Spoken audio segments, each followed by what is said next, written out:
The crystal city of Lysith burned under a red sky.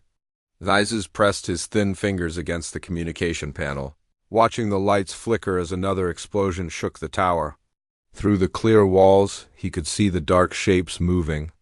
Between the buildings, the Vorgak were coming closer. "Elder Thizes, we must leave now," said his assistant, Kith. Her voice shook as she spoke. The young Veltar's blue skin had turned pale with fear. "The evacuation ships are waiting," Thizes shook his head. His people had been running for months. Every city they abandoned fell to the creatures. Every safe place became a feeding ground. The Vorgak ate everything: metal, crystal, flesh. They grew stronger with each meal. "Help me with the transmitter," Thizes said. He moved to a large crystal device that hummed with power. "We will send a message to the stars." "But Elder, who will hear us?" "The Galactic Council says we are too far from help." Thizes began typing on the crystal keys. "Someone will hear. Someone must hear." The message was simple. It told of their dying world and their dying people. It gave their location in space. It asked for help from anyone who could fight. Thizes added all the power he could to the signal. The crystal transmitter glowed bright blue as it sent the message into the dark, far away. On a ship traveling between the stars, Deho sat at his station. He was a communications officer on the human colony ship New Soul. His job was to listen for signals from other ships or planets. Most days he heard nothing but static and empty space. Today was different. The alien signal came through weak but clear. Deho had never heard anything like it. The computer worked to translate the strange sounds into words he could understand. When it finished, Deho read the message 3 times. Then he called his captain. Captain Yun-Su came to the communication room quickly. She was a tall woman with short black hair and steady eyes. She had led the New Soul for 5 years, guiding 3,000 human colonists toward their new home. "What do you have, Deho?" she asked. Deho showed her the translated message. "It's from a planet called Lysith. They say they're under attack by something called the Vorgak. They're asking for military help." Yun-Su read the message carefully. "How far are they from us?" 2 weeks' travel if we change course now," Deho replied. Yun-Su was quiet for a moment. The New Soul carried families, not soldiers. They were farmers and builders, not fighters. Their new colony world was still 3 months away. But the message spoke of a dying people. "Call a meeting," she said. "All department heads in the main hall in 1 hour." The meeting hall filled quickly. The military commander sat with her arms crossed. She was responsible for the ship's small security force. Tae-min, the chief engineer, checked his tablet while waiting. Other leaders came from different parts of the ship. Yun-Su stood before them all. "We received a distress signal today. An alien race is asking for help." She showed them the message. "They're being attacked by creatures that are destroying their world. How do we know it's real?" asked Dr. Sujin. She was the ship's head scientist. "This could be a trap." "The signal patterns are genuine," Deho said. "The desperation in their language seems real too." Biram leaned forward. "Captain, we have 40 security officers and some basic weapons. We're not a warship." "What could we do against these creatures?" "I don't know," Yun-Su admitted. "But if we don't try to help, who will?" The room grew quiet. These humans had left Earth to find a better life among the stars. They had not expected to find a war. Tae-min spoke. "First, my engineers can make weapons if needed. We have mining equipment that could be changed for fighting. My medical team can help with wounded," added Dr. Su-Jin. One by one, the department heads agreed. They would answer the call for help. 2 weeks later, the New Soul dropped out of faster-than-light travel near Lysith. The planet looked like a blue and green jewel, but dark spots covered its surface. Smoke rose from what had once been cities. "We're getting a signal," Deho reported. "They want to talk." The main screen showed a thin, blue-skinned alien. His large eyes were filled with hope and fear. This was Hyen, a Veltar diplomat. "Are you the ones who answered our call?" Hyen asked. His voice was soft and musical. "We are humans from the Ship New Soul, Captain Yunsu replied. We came to help. Hyen's eyes grew wide. Humans from Earth? He seemed shocked. But Earth is a death world. How do you live there? It's our home, Yunsu said simply. What can you tell us about these Vorgak creatures? Hyen's face became sad. They appeared 6 months ago? They eat everything in their path. Our weapons do nothing to stop them. They are like living machines that grow stronger as they feed. We would like to see them for ourselves, Yunsu said. Can you send someone to our ship?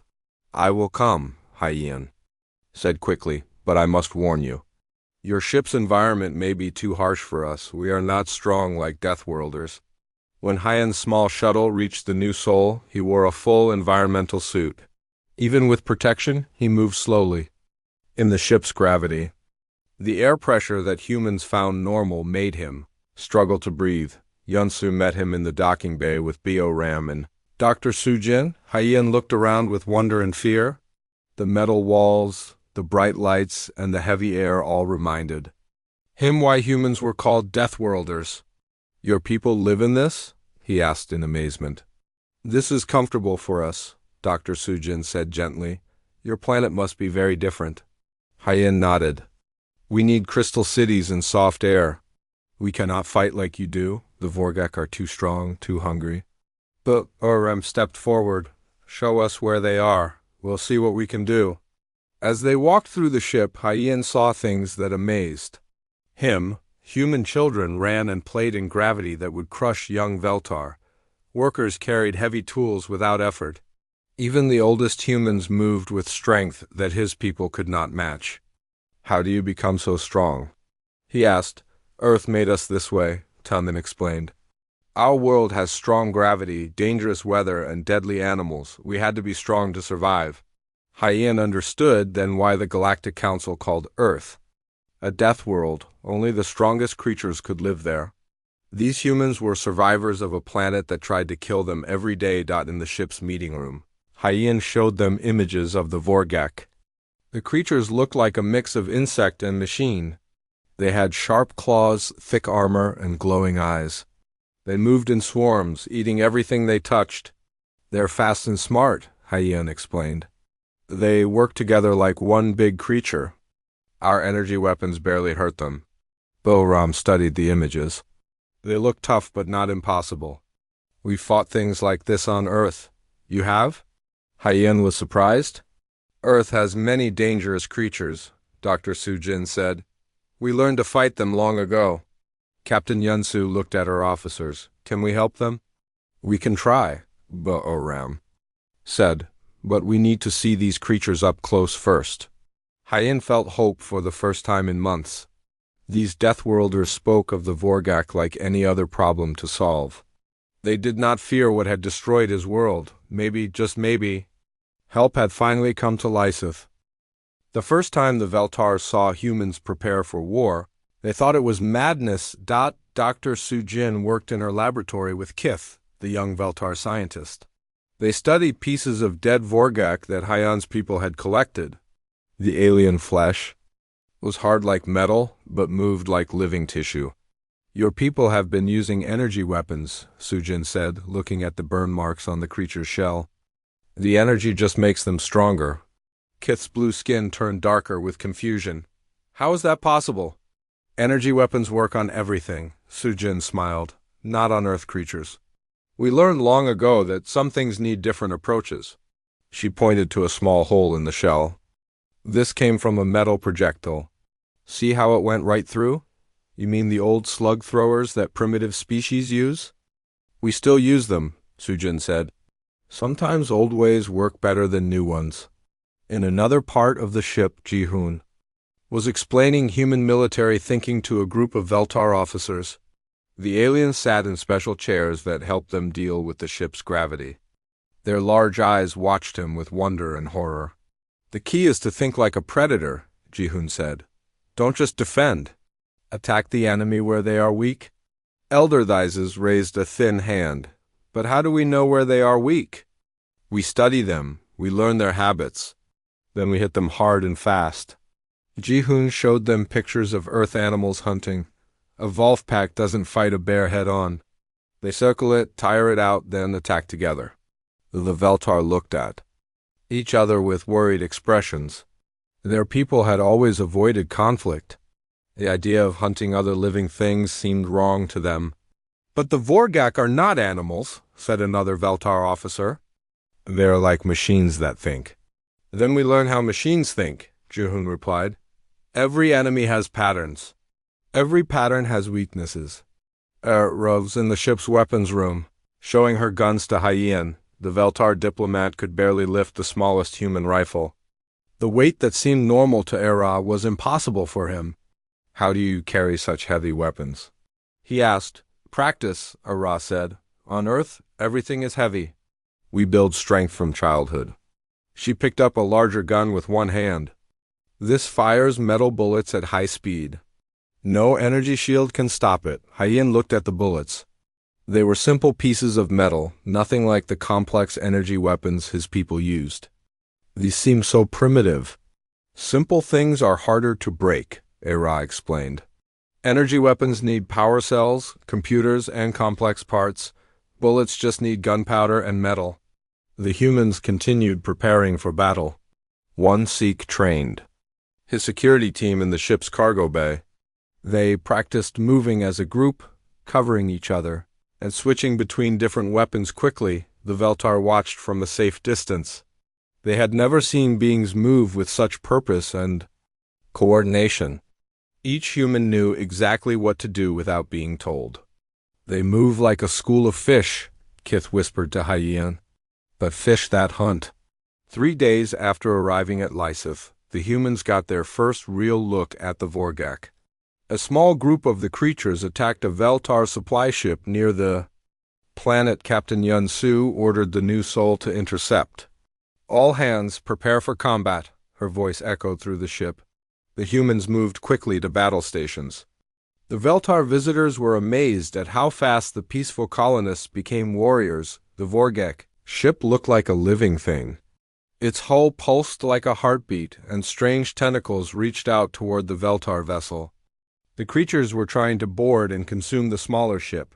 Target their engine section, Yunsu ordered. Use kinetic rounds. The new soul's guns were mining tools changed for war. They fired chunks of metal at high speed. When the rounds hit the Vorgak ship, they punched right through its living hull. The creatures responded quickly. Several Vorgak broke away from the supply ship and flew toward the humans. They moved through space without ships, using some kind of biological propulsion. Boarding pods incoming, reported Deho. They're trying to attach to our hull. Let them, Boram said calmly. We're ready. The Vorgak creatures crashed into the new soul's hull and began cutting through the metal. Alarms rang throughout. The ship, as they broke inside. One Sikh led his team to meet them. The humans wore simple body armor and carried projectile weapons. When the first Vorgak came through the hull, they were ready. The creatures were worse than the pictures had shown. They stood 3 meters tall with 6 limbs that ended in razor-sharp claws. Their bodies were covered in thick plates that gleamed like black metal. Glowing red eyes scanned for targets. But the humans were not afraid. 1-6's team opened fire.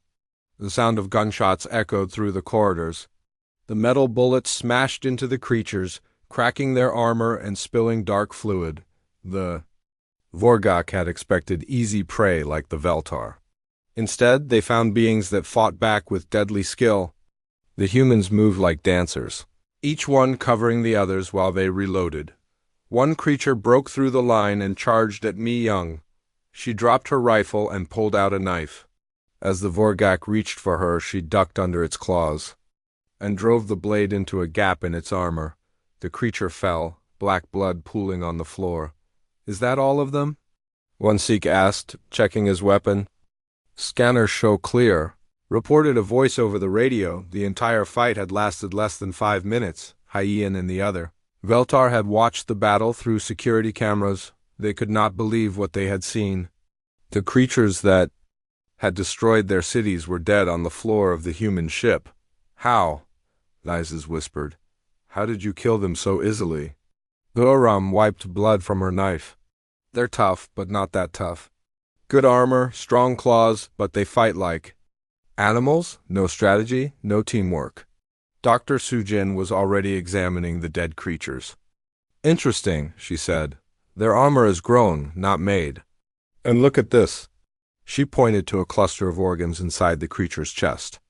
I think they share information through some kind of biological network. Like a hive mind? Kith asked. Something like that. If we can disrupt their communications, they might become confused and easier to fight. Ji-hoon studied the creature's claws and teeth. They're built for overwhelming weaker opponents. Against something that fights back effectively, they're not adapted. One Sikh picked up one of the creature's claws. It was as long as his forearm and sharp as a sword. These are dangerous if they get close, but they have to get close first. The humans began making plans. They would study the creatures. More, learn their weaknesses, and then take the fight to them. The Veltar watched with growing amazement as the Deathworlders talked about hunting the Vorgak like they were dangerous animals that needed to be controlled. You speak as if this is normal, Hyen said. It is normal, Captain Yun-Su replied. Earth taught us that sometimes you have to fight to survive. These creatures are just another predator that needs to be stopped. That night, the humans worked on their weapons and equipment. The Veltar helped where they could, sharing their knowledge of the creatures and the planet below. HFY worked with Dr. Sujin to map the Vorgak's biology. They reproduce quickly, she explained. Each creature can lay dozens of eggs in a single day. Then we need to find their nests, Sujin said. Stop them from breeding. In the weapons room, Ara and Taemin modified human tools for fighting the Vorgak. Mining charges became bombs. Cutting tools became weapons. Construction equipment became armor. The humans were doing what humans did best. They were adapting. They were surviving. They were preparing to hunt. The Veltar began to understand why the Galactic Council called Earth a deathworld. It was not just because the planet was dangerous. It was because the beings who lived there became dangerous too. As the new Sol prepared for its first attack on the Vorgak positions, Hyen felt something he had not felt in months. Hope. The Deathworlders had come to help, and they brought with them the skills of survivors. The hunt was about to begin. The first human attack on the Vorgak shocked everyone who witnessed it. Captain Yun-Su stood on the bridge of the new Sol, looking down at the planet Lysith. The surface was covered with dark patches where Vorgak hives had grown. The creatures had eaten entire cities and used the materials to build their nests. Target the northern hive complex, she ordered. Begin with the mining charges. Hey, one had worked for 3 days to modify their mining equipment. The charges that once broke apart asteroids were now aimed at the enemy. She watched her screens. As the explosives fell toward the planet, the first explosions lit up the dark patches like tiny suns. The Vorgak hives, built from consumed metal and organic matter, crumbled under the assault. Creatures poured out of the collapsing structures like angry insects. Direct hit, reported Daeho. Multiple hive structures destroyed. In the ship's observation deck, the Veltar refugees watched in amazement. They had tried to fight the Vorgak for months, but their energy weapons had barely scratched the creature's armor. The humans had destroyed more Vorgak in one attack than the Veltar had managed in their entire war. How is this possible? Elder Thizes asked. Sangho, the demolitions expert, smiled. We learned to use explosives on Earth. Sometimes you need to bring down a mountain to get to what's underneath. The Vorgak response was swift and angry. Thousands of creatures launched themselves from the planet's surface, flying through space toward the human ship. They moved in perfect formation, like a living cloud of death. Here they come, Bo-Ram announced. All teams to positions. The humans had planned for this. Mi-young took her position at a viewport with a long-range rifle. As the creatures approached, she began picking them off one by one. Each shot was precise, each hit fatal. Confirmed kills. At 2,000 meters. She reported calmly. The remaining Vorgak reached the ship and began trying to cut through the hull. But this time, the humans were ready with a new tactic. Instead of waiting for the creatures to board, Teams of humans went outside to meet them. One Sikh led a squad in spacewalks using magnetic boots to walk on the ship's hull. They carried weapons designed for zero-gravity combat. As the Vorgak attached themselves to the ship, the humans attacked them from behind. The creatures had never faced this kind of defense. They expected to cut through hull plating and find helpless prey inside. Instead, they found armed predators who hunted them in the cold vacuum of space. Inside the ship, Dr. Sujin was working on something that made the Veltar very uncomfortable. She had developed a biological weapon targeting the Vorgas nervous system. This virus will attack their ability to communicate with each other, she explained to Kith. Without coordination, they become much easier to fight. Kith's blue skin grew pale. You want to use biological warfare? That is forbidden by galactic law. Your galactic law doesn't seem to be helping much, Sujin replied. Sometimes you have to fight evil with tools that make you uncomfortable. The debate about the biological weapon reached the ship's council chamber. Dongha, a human philosopher, argued with Prin, a Veltar ethicist, about the morality of their weapons. These creatures are destroying your entire civilization, Dongha said. How can you worry about fighting fair when they are trying to eat your children? Because if we become like them, what have we saved? Pring replied, we must not lose our souls to save our bodies. And if your souls are the only thing left because your bodies are dead? Dongha asked. What good are principles to extinct species? The argument continued for hours. The Veltar had lived peaceful lives for thousands of years. The idea of using biological weapons, of becoming killers, went against everything they believed, but outside the ship, the war continued. The humans launched their next attack while the Veltar debated. Assault shuttles carried teams of fighters to the planet's surface. These were not soldiers but colonists who had learned to fight because they had to. Kengho led a team through the ruins of a Veltar city. The crystal buildings that once sparkled in the sunlight were now dark and covered with Vorgak growth. The creatures had transformed the beautiful city into something from a nightmare. Stay together, Kyung-ho whispered into his radio. Watch for movement in the shadows. The human team moved carefully through the streets. They wore armor made from ship plating and carried weapons that fired solid metal bullets. Against the Vorgak's living armor, simple kinetic force was proving more effective than any energy weapon. A group of creatures ambushed them from a collapsed building.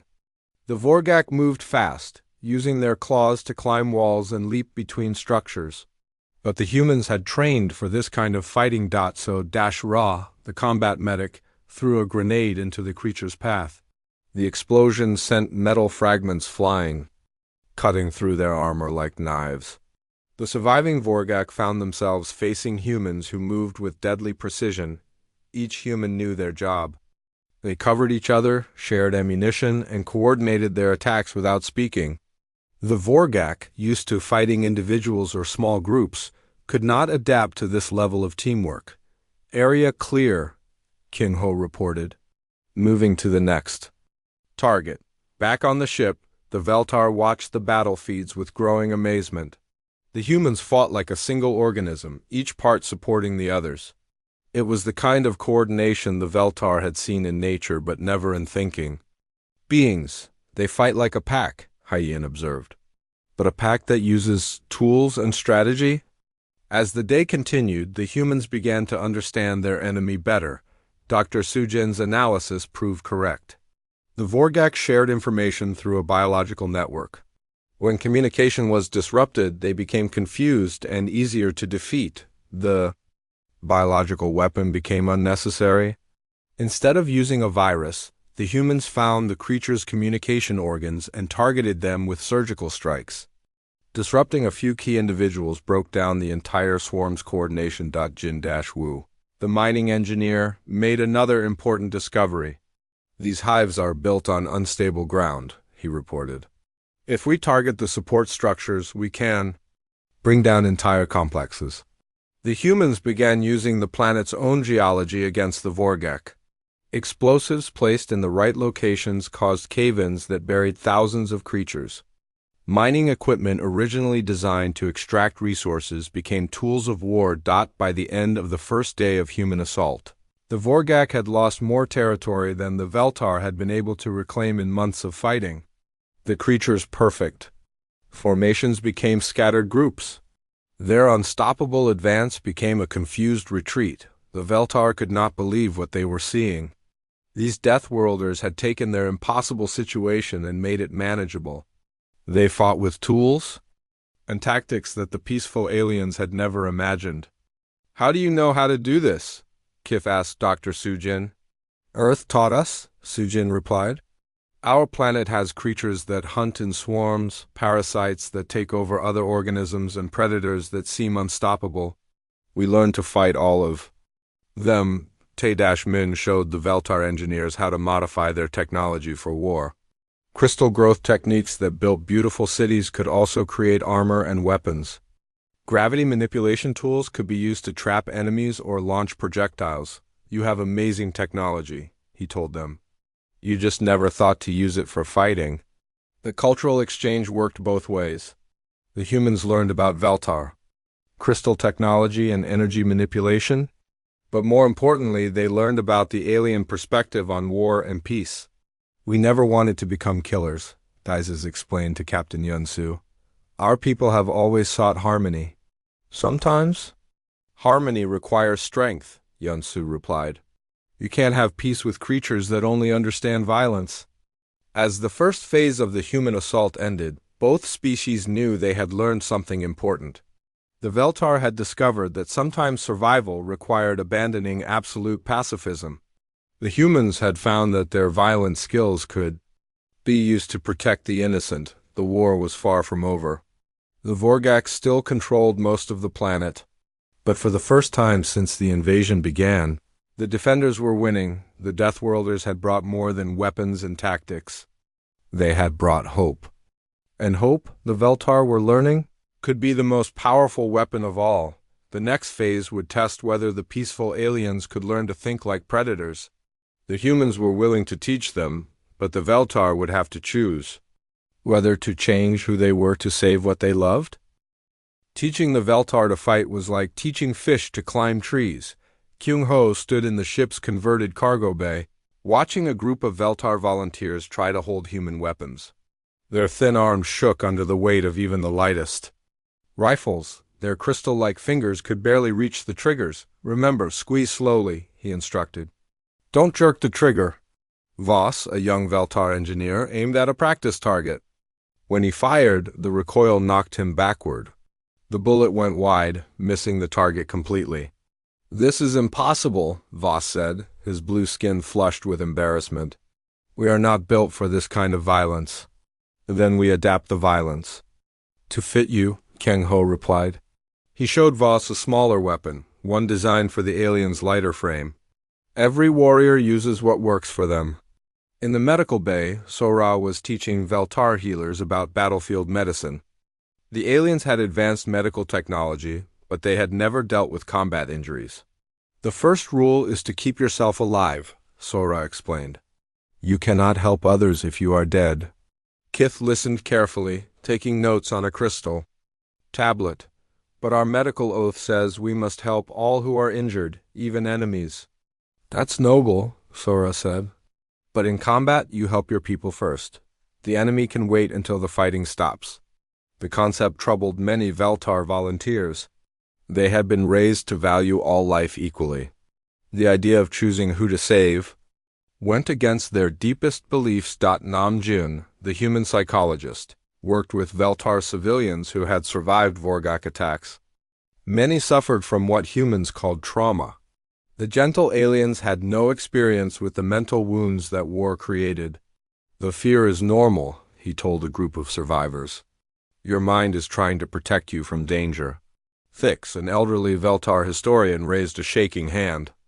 "But how do we function when fear controls us?" "You learn to use fear as a tool," Namjoon explained. "Fear keeps you alert. It makes you careful. The trick is not letting it paralyze you." The humans taught the Veltar techniques they had learned. On Earth, breathing exercises to control panic. Mental preparation for violence. Ways to stay calm when everything around you was chaos. Meanwhile, the Veltar were teaching the humans about their technology. Voss showed Taemin how crystal growth could create living armor that repaired itself. The material was lighter than human metal, but just as strong. The crystals respond to bioelectric fields, Voss explained. They grow where you need protection.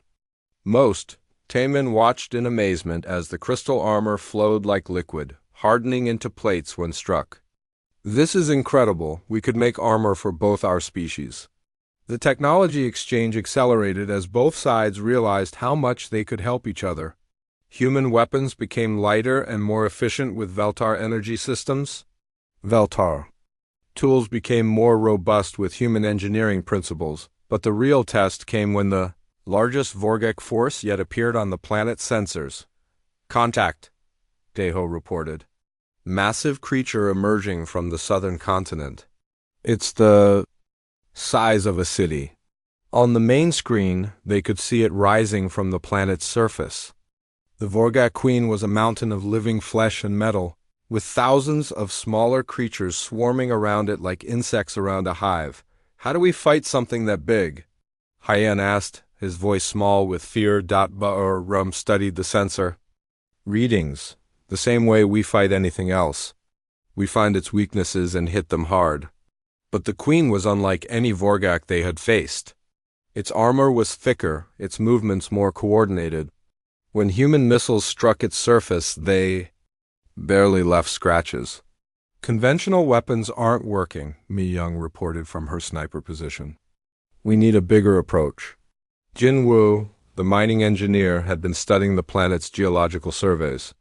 Captain, the creature is positioned over an unstable fault line. If we could trigger a seismic event, you want to cause an earthquake? Captain Yun Su asked. A controlled one. We use our mining charges to weaken the rock structure. The creature's own weight does the rest. It was a desperate plan that required perfect timing. The humans would have to get close to the creature, while the Veltar used their crystal technology to focus seismic energy at precisely the right points.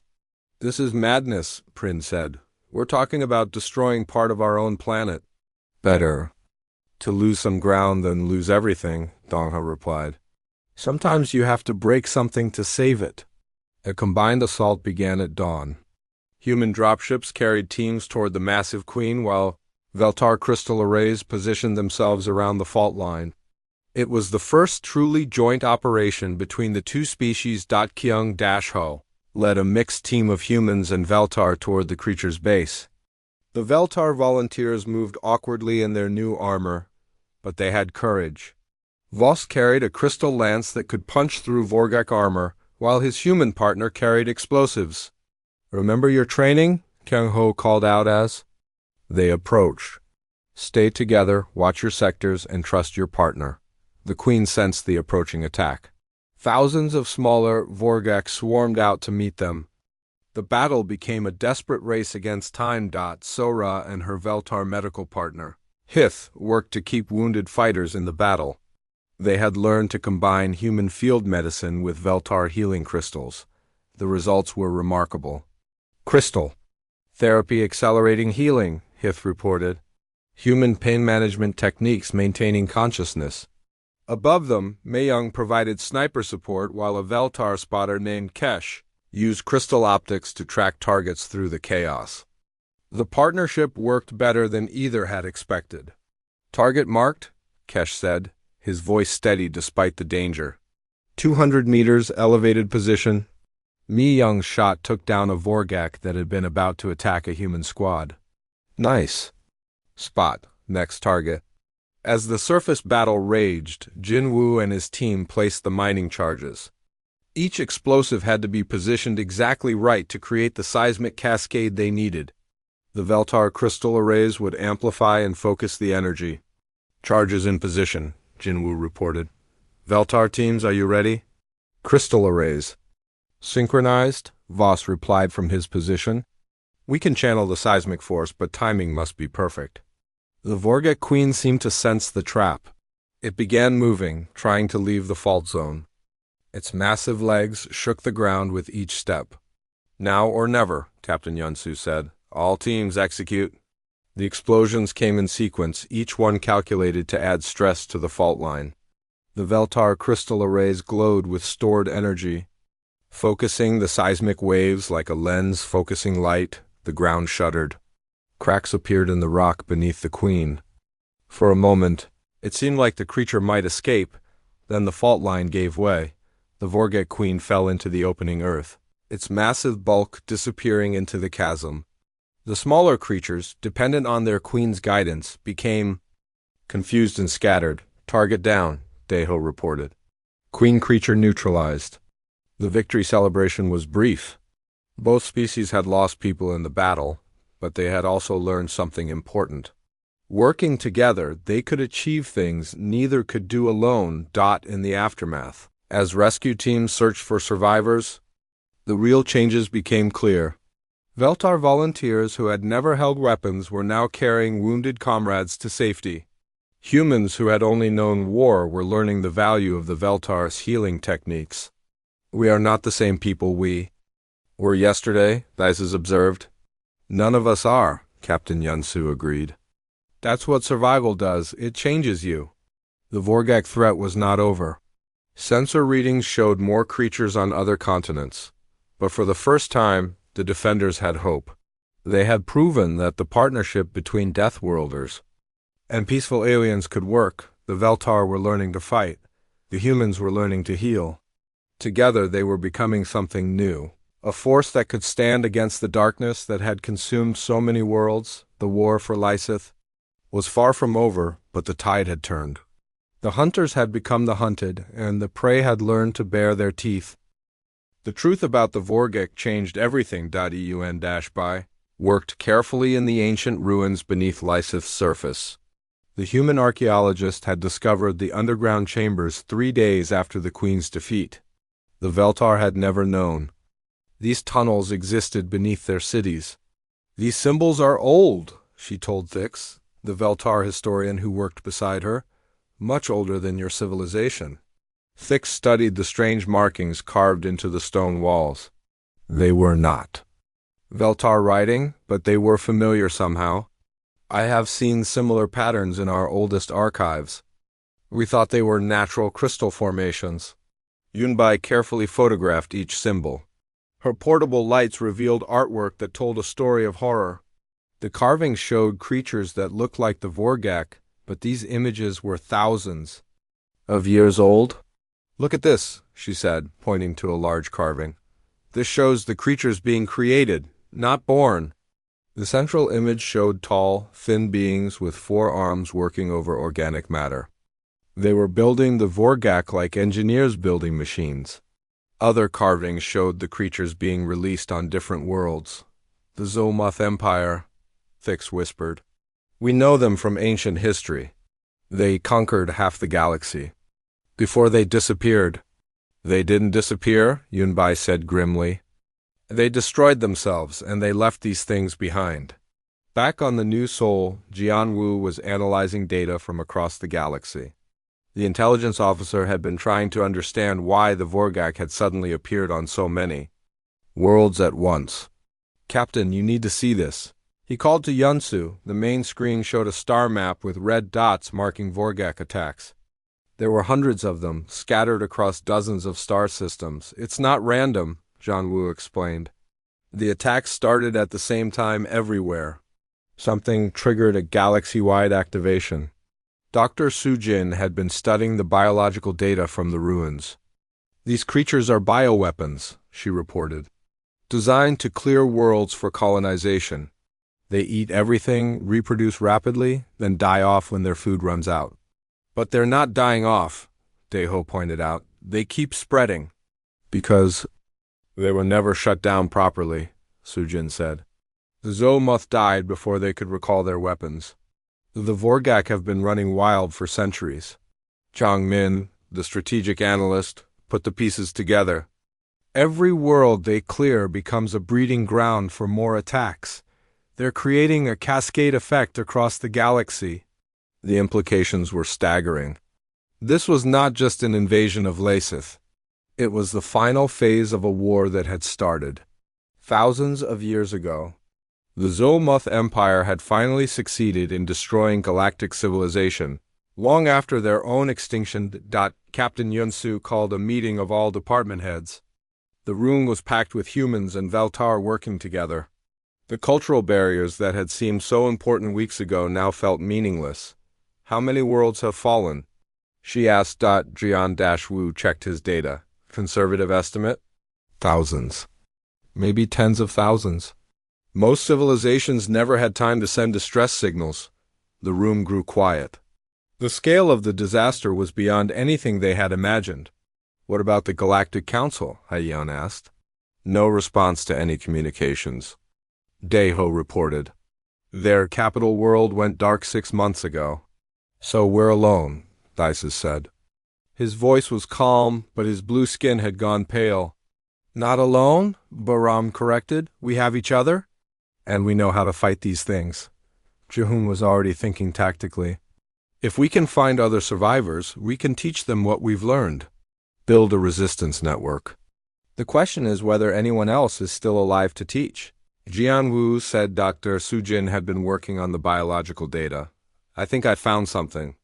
The Vorgak have a control mechanism, a master signal that coordinates their behavior across multiple worlds. Where is it coming from? Captain Yunsu asked. That's the problem. The signal originates from the Zolmuth homeworld, and according to these records, that world is now completely overrun with Vorgek. Changmin studied the star charts.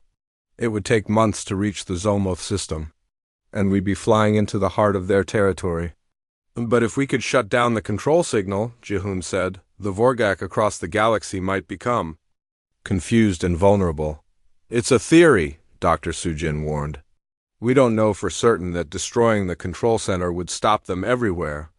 Taemin looked at the technical data. Even if it works, how do we fight billions of creatures? On their homeworld? The same way we fight them here, one Sikh said simply. One at a time until they're all dead. The debate continued for hours. Some argued for staying on Lysith and building a defensive stronghold. Others wanted to search for more survivors to rescue, but gradually a consensus emerged. They had to try to stop the source. If we do nothing, the Vorgak will eventually spread to every world in the galaxy, Captain Yunsu said. Including Earth. That thought silenced all objections. These humans had left Earth to find new homes among the stars. They would not let their homeworld fall to ancient bioweapons. Preparations began immediately. The new soul would need modifications for a long journey into hostile territory. The Veltar would help with crystal technology that could shield the ship from Vorgak detection. Voss worked with Taemin to integrate alien and human technologies. Crystal stealth fields can bend sensor waves around the ship, he explained. Combined with human signal dampening, we might be able to approach undetected. Hey, one designed new weapons specifically for the assault on the Zolmuth homeworld. Mining charges became planet crackers. Construction equipment became siege engines. Every tool was repurposed for the greatest battle in galactic history. The Veltar faced a difficult decision. Most of their people wanted to stay on Lysith and rebuild their civilization. But some volunteers chose to join the human mission. Why? Captain Yunsu asked Haiyan. This is not your fight anymore. You could stay here and be safe. Safe from what? Haiyan replied. If you fail, the Vorgak will return here eventually. Better to end this threat at its source. Kith, Voss, and a dozen other Veltar joined the mission. They brought their knowledge of ancient history and their crystal technology. But more importantly, they brought the determination of people who had lost everything and refused to lose more. As the new soul prepared to leave Lysith, both species knew they might never return. The Zolmuth homeworld was deep in Vorgak territory, surrounded by dead systems and consumed worlds. Long odds, Sang-Ho observed as he checked his explosives one final time. We've beaten long odds before, Mi-young replied. Cleaning her rifle, Namjun worked with the crew to prepare them mentally for what was coming. We may see things that will stay with us forever, he warned. Entire civilizations reduced to feeding grounds, worlds where billions died. Then we make sure their deaths meant something, Sora said. We make sure this ends. The ship's engines powered up for the journey. Behind them, Lysith was beginning to heal. Veltar crystal cities grew again among the ruins. But ahead lay the greatest challenge any of them had ever faced. Course laid in for the Zolmoth system, Deho reported.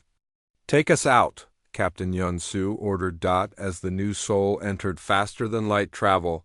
Its crew of humans and aliens settled in for the long journey. They carried with them the hopes of their species and the knowledge of how to fight an ancient evil. The final battle was coming. The bioweapons that had destroyed the Zolmoth Empire and countless other civilizations would finally face beings who refused to be prey. The Deathworlders were going hunting. And this time they were hunting the source of the galaxy's nightmares.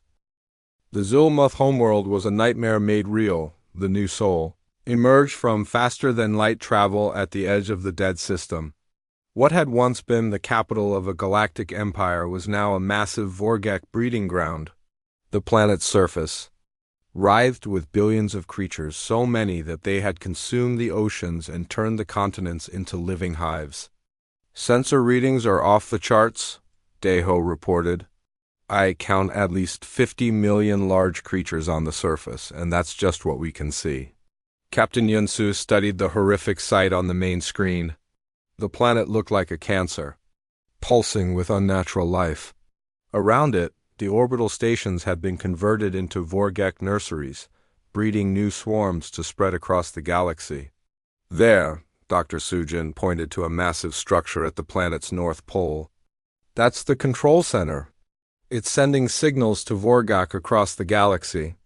The structure was enormous, built from the bones of the Zolmoth capital city. It rose from the surface like a black mountain, covered with organic transmitters that pulsed with bioluminescent energy. How do we get through all of them? Voss asked. The young Veltar engineer looked at the sensor readings with growing fear. We don't fight them all, Jae-sung said. The former mining supervisor had become the mission's military coordinator. We make them fight each other. Over the past months, the humans had rescued survivors from 12 different worlds. Each ship in their small fleet carried refugees who had learned to fight like deathworlders. Crystal and Veltar worked alongside gaseous ethereals and aquatic depth swimmers. All had been trained in human warfare tactics. Remember the plan, Captain Yunsu announced to the fleet. The stealth ships create diversions at multiple points. The main force punches through to the control center. Once we're inside, we plant the charges and get out. It was a desperate plan with little chance of success. But it was the only chance the galaxy had. The attack began with Hyojin leading a squadron of modified fighters toward the planet's southern hemisphere. The ships were equipped with Veltar crystal stealth fields and human jamming technology. They carried enough firepower to level a city. Beginning attack run, Hyojin reported.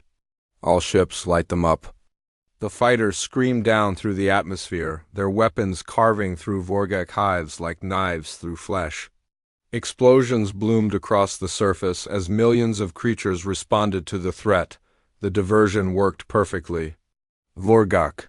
Swarms launched from all over the planet, converging on the attacking fighters.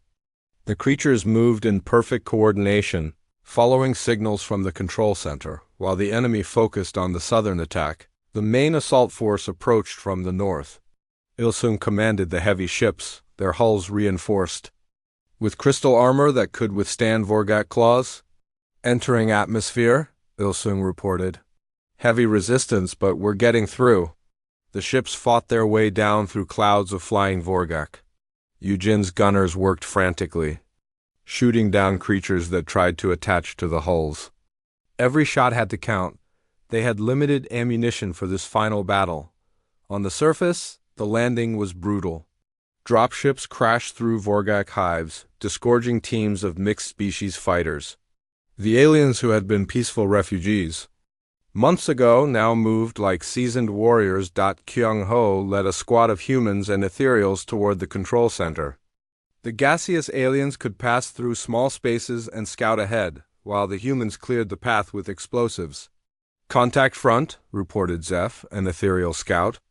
Massive creature blocking the entrance. The Guardian was unlike any Vorgek they had seen. It stood 20 meters tall, with armor so thick that bullets bounced off harmlessly. But the humans had faced impossible odds before. "Sang-ho, bring it down," Kyung-ho ordered. The demolitions expert ran forward, dodging the creatures. Massive claws. He placed a series of charges at the base of its legs, then rolled away as they detonated. The giant Vorgak toppled like a falling tree. "Path clear," Sang-ho reported. "Let's move." Inside the control center, the mixed species team spread out. The structure was vast, filled with organic computers that pulsed with alien life. Vorgak workers scurried through the corridors, maintaining the systems that coordinated attacks across the galaxy. Myung and her depth swimmer spotter, Flux, worked to eliminate the worker creatures.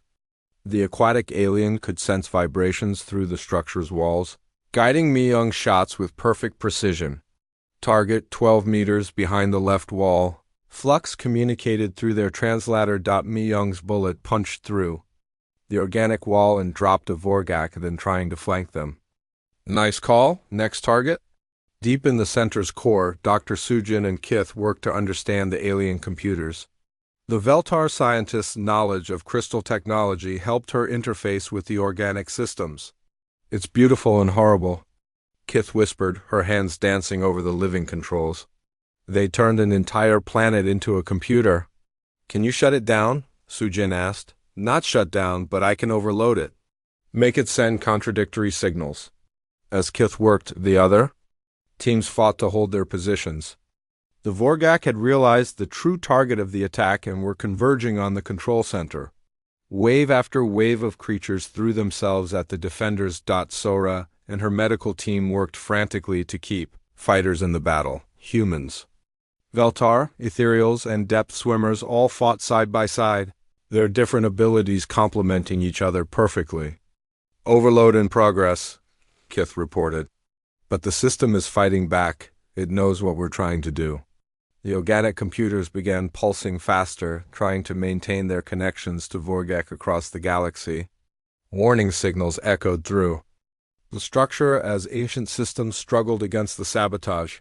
"How long?" Captain Yun-Su asked. 5 minutes, Kith replied. "Maybe less if the system adapts." The final 5 minutes felt like hours. The defenders fought with everything they had, knowing that the fate of the galaxy depended on holding their positions. Ammunition ran low. Weapons overheated. Bodies fell, but they held.